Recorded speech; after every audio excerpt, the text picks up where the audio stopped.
안녕하세요. 김용철 법무사입니다. 이번 시간에는 개인 파산 절차를 구체적으로 설명을 드려볼까 합니다. 개인 파산 절차가 과연 어떻게 진행되는지 처음부터 끝까지 자세하게 설명을 드릴 테니 집중해서 보시면 좋을 것 같습니다.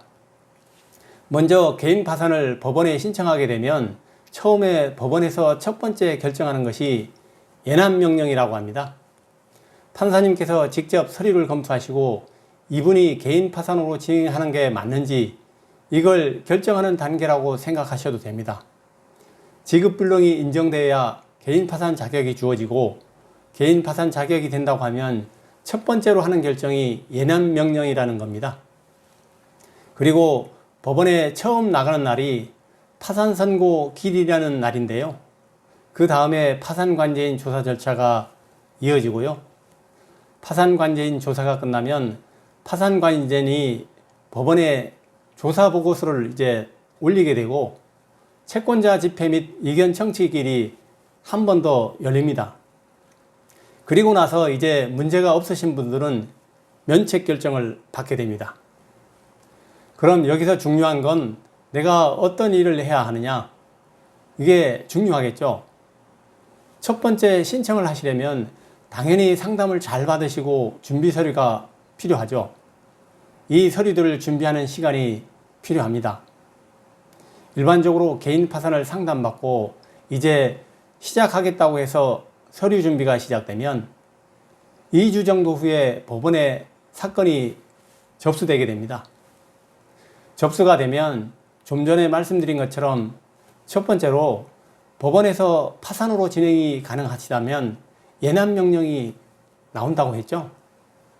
그러면 예납명령 통지서라는 걸 받게 되는데 그때 이제 그 통지서에 적혀 있는 금액을 법원에 예납금으로 납부를 해주시면 됩니다. 이게 의뢰인께서 두 번째로 하셔야 되는 일이에요. 세 번째로 하는 일이 법원에 이제 출석을 하시게 됩니다. 예납금까지 내가 내면 법원에서는 파산관제인이 선임이 되거든요. 그래서 파산관제인 사무실에서 파산 선고 기일이 언제 잡힌다. 그날 출석해달라고 문자가 오거나 전화가 옵니다. 이때 법원에 처음으로 출석을 하게 되시죠. 이날은 가보시면 보통 40명에서 50명 정도 많은 분들을 한꺼번에 불러서 진행을 같이 하게 됩니다. 그래서 판사님과 1대1 면담을 하거나 이렇게 복잡하게 진행되진 않고요. 신분증 꼭 가지고 가셔서 늦지 않게 참석하시고 법원에서 나눠주는 서류를 잘 받고 안내하는 것들을 잘 듣고 오시면 됩니다. 그리고 이때 추가로 제출해야 될 서류를 받게 되는데 이 서류를 대리하고 있는 사무실에 연락을 하셔서 보내주시고 대리하는 사무실과 같이 상의를 하셔서 서류를 한 번 더 준비를 해주시면 됩니다. 좀 전에 말씀드린 것처럼 서류는 크게 두 번 들어간다고 생각하시면 돼요. 처음에 개인 파산을 준비하실 때 신청 서류 이거는 모든 분들이 똑같은 서류를 준비하시는 거고요. 이게 한 번 들어가고 파산 선고기일 다녀오셔서 관제인이 요구하는 추가 서류가 있습니다. 이 서류를 한 번 더 준비하신다. 이렇게 생각하시면 될 것 같습니다. 그래서 우리가 서류를 이렇게 처음에 낸 서류와 관제인이 추가로 제출 요구한 서류를 다 내고 나면 파산관제인이 서류를 꼼꼼하게 조사를 합니다. 그리고 서류 조사가 끝나면 파산관제인 면담이 있어요. 제가 많이 말씀드렸는데 개인 파산 절차 중에서 가장 중요하다고 생각되는 것이 바로 이 파산관제인 면담 절차입니다.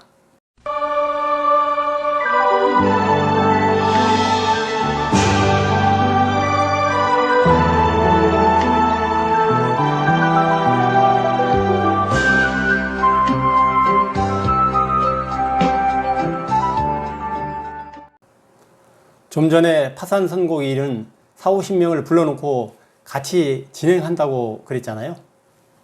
개별적인 면담 같은 건 없고 그래서 크게 긴장 안 하시고 가셔도 되는데요. 이 파산관제인 면담은 1대1 면담입니다. 그래서 파산관제인 면담 가실 때가 되면 되게 많이 긴장하시고 또 걱정도 많이 하시거든요. 이날은 내가 법원에 허위 자료를 제출한 게 아니고 법원을 속이려고 하는 게 없다고 하면 그냥 편하게 가셔도 됩니다. 파산관제인이 서류를 검토하다가 궁금한 것들을 물어보는 날이라고 생각하시면 돼요. 특히 주의할 점은 기억이 정확치 않으실 수 있잖아요. 예를 들어서 내가 빚이 생긴 지 오래되신 분들은 그 채무 발생에 대해서 물어보거나 재산을 정리한 지 몇 년 되신 분들이 그 부분에 대해서 질문이 들어오면 정확지도 않은 기억들이 있을 수 있거든요. 이럴 때는 자료를 정리해서 대리인을 통해서 서면으로 제출하겠습니다. 이 정도 말씀하고 오시면 좋을 것 같습니다. 그래서 대리인하고 상의하셔서 정리를 잘해서 제출하는 게 좋습니다. 그 자리에서 그냥 즉흥적으로 정확하지 않은 기억으로 말씀을 하고 오시면 좋지 않을 수가 있어요. 이건 꼭 알고 있으시면 좋을 것 같습니다. 이제 마지막으로 법원에 한 번 더 출석하는 날이 있어요. 채권자 집회 및 이견 청취 기일이라고 하는데요. 파산 선고 기일과 동일하게 30에서 50명 정도 많은 인원이 같이 참석을 하거든요. 이날은 파산 선고 기일과 좀 다르게 진행이 됩니다. 처음에 막 호명을 하실 거예요. 30명이 참석했다. 그러면 그 중에 한 20명 정도가 막 호명을 하실 거예요. 그리고 법원에서 간단하게 얘기합니다. 판사님께서 이분들 잘 끝나셨으면 가셔서 기다리면 법원에서 연락이 갑니다. 가셔도 됩니다. 이 정도 말씀을 보통 하거든요. 이분들은 문제가 없어서 그날 바로 면책을 하신 분들이라고 생각을 하시면 돼요.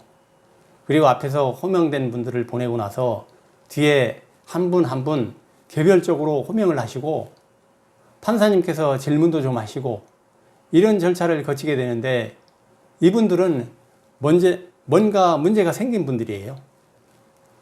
이를테면 그 길에 끝나지 못하고 조사가 더 이루어져야 된다든가 면책 불허가 사유가 발견이 됐다든가 이런 분들은 길이 이때 끝나지 못하고 다시 파산관제인 조사를 거쳐서 면담도 또 하고 조사 보고서가 다시 법원에 올라가고 채권자 집회 기일도 다시 참석해야 되고 이게 반복이 될 수가 있어요. 그래서 기간이 차이가 여기서 생깁니다. 물론 한 번에 쭉 진행이 잘 돼서 절차가 잘 진행되면 채권자 집회 기일 끝나고 보통 보름에서 한 달이면 면책 결정이 나와서 통지서가 옵니다. 그럼 이제 끝난 거예요. 그런데 이 기일에 내가 앞서 여러 사람 불릴 때 같이 못 불리고 뒤에 따로 말씀하셨다. 어떤 문제가 생겼다 그러면 이게 반복되는 겁니다. 조사도 다시 받고 면담도 다시 하고 기일도 다시 출석하고 이 절차가 몇 번이 반복되는지에 따라서 내가 면책받는 기간이 차이가 생긴다. 이렇게 생각하시면 됩니다. 서울 같으면 간단한 사건 한 번에 바로 진행돼서 채권자 집회기일 딱 한 번만 하고 끝났다 그러면 보통 4, 5개월, 길어도 6개월이면 끝나거든요. 그런데 이게 절차가 여러 번 반복되는 분들은 서울도 1년 넘게 걸릴 수가 있습니다. 오늘도 유익한 영상이 되었기를 바라고 다음에 더 좋은 영상을 준비해서 찾아뵙겠습니다. 김용철 법무사였습니다. 감사합니다.